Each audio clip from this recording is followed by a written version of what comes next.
The most challenging part of my job is coordinating the schedules of 70 to 80 production students with schedules that keep changing and people that want to take time off and are sick or miss the bus or all these kind of things that happen. It's very rewarding to me because they often come in very new and unskilled and they don't know much about television production. If they stay with production for 3 or 4 years, by the time they leave, they've got a good handle on how to put together a television show and hopefully get a job. This is an industry that changes a lot. In fact, it never stops changing. It's a very evolutionary medium because there's always constant technology being invented and new ways of doing things and new paradigms for what's acceptable. Some of the things that we try to work on here is try to get people a chance to learn how to make the basics of good television.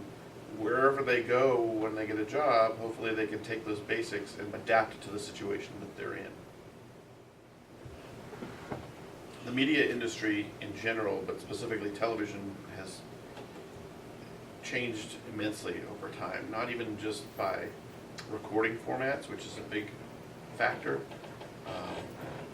You started off with, we had 3/4 inch tape. That was what we recorded on back when I started. And that was common, everybody used it.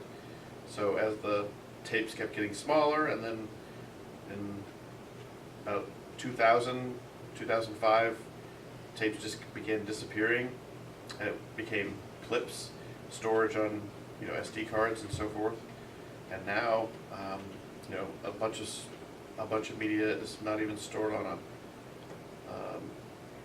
device. It's stored on a cloud. You can actually record straight to the cloud from your device. So the resolution and definition of television has increased immensely from standard definition through high def. Now we're moving into 4K and into 8K potentially. So, those are just two parts of it. That's just not really talking about the medium itself or the content, because that's not, the content is always going to be the most important factor. But how that content is delivered is always changing and evolving. I actually started out as a computer science major, and but back when I was doing computer science, it was all flowcharts and business analytics and COBOL and C++ and Fortran and all these.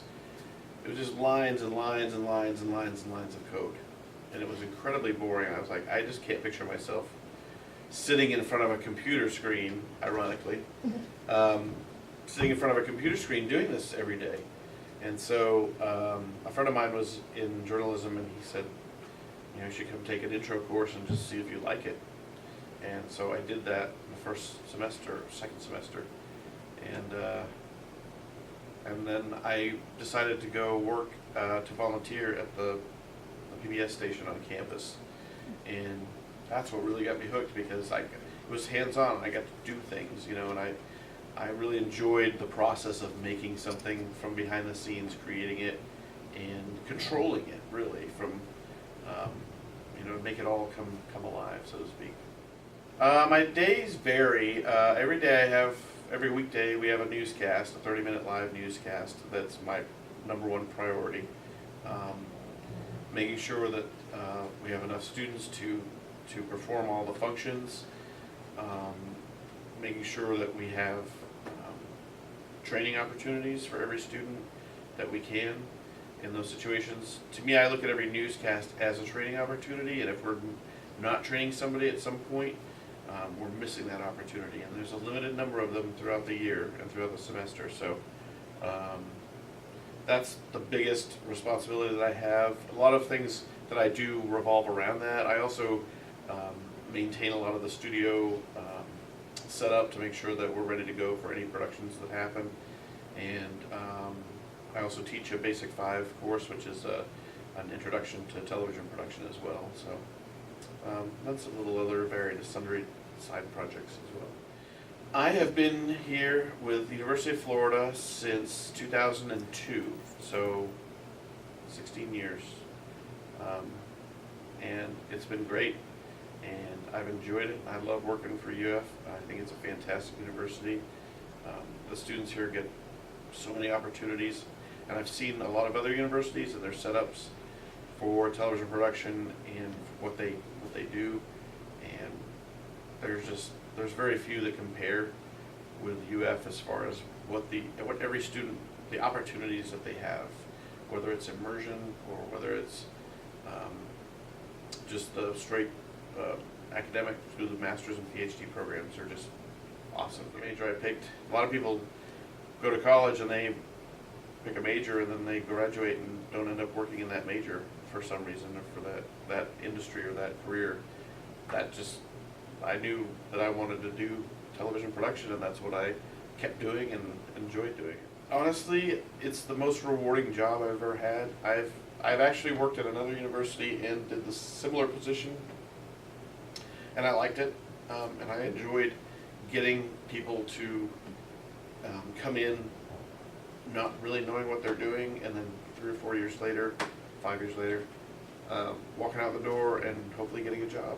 And I just had one of my students back a few minutes ago, came by, and that was the guy that was doing audio, Josh. He's a producer in Jacksonville now, so he just came by and we chatted for a little bit. So it was nice to help him get his job and move on with his life, and he's, seems to be enjoying it, and he's doing a good job, and that's rewarding for me. It's nice to see the effort that you put in, that people can actually get a reward out of it. I think the best advice that I've gotten over the years has been to stay true to the fundamentals of learning. Trends will always come and go. It's fun to follow trends, and it's fun to be on top of them or in front of them as they happen. But they go. The minute something's not trendy, there's no interest in it anymore. But I think the fundamentals of doing a good job and making good television is something that stays with me. I had my first teacher tell me that 30 years ago, and I just try to remember that.